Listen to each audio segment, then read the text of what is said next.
সব রাগ অভিমান ভুলে অনেকদিন পর আবারও একসাথে। আমার মেয়ে তো ঠিক মতো চিনতেই পারছিল না। আমার আব্বাটার হাতে 100টা চুমু দিয়েছি। আমাদের পছন্দের মিষ্টি নিয়ে গিয়েছিলাম যেন সবাই মিলে একসাথে খেতে পারি। এই আনন্দের দিনে মিষ্টি মুখ না করলে তো হয় না বলে। আমি তো বড় মা হই, কিন্তু এই ছেলে বাচ্চাকে আমি কি উপহার দিব এটাই ভেবে পাচ্ছি না। মেয়ে বাবু হলে তো কথাই ছিল না, অনেক কিছু দেওয়ার আছে। এন্ড প্লিজ আপনারা কেউ সাজেশন দিয়েন আমাকে। রাত একটু ব্যস্ত থাকায় প্রথম দিন যেতে পারেনি, এন্ড দ্বিতীয় দিন আমি দৌড় মেরে চলে গিয়েছি কারণ মনটা একেবারে বাড়িতে থাকছিল না।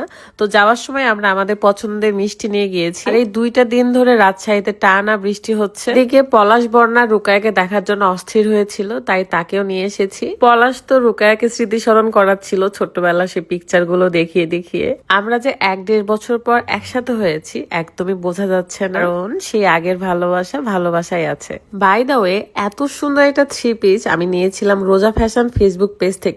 এটা বাস্তবে আরো বেশি সুন্দর, গর্জিয়াস। আপনি যে কোনো পার্টিতে ঘুরতে যেতে পারবেন। এই সুন্দর 3 পিসটা নিতে হলে এখনই রোজা ফ্যাশন ফেসবুক পেজে নক করেন। পেজটা কিন্তু ভিডিও ডেসক্রিপশনে আছে।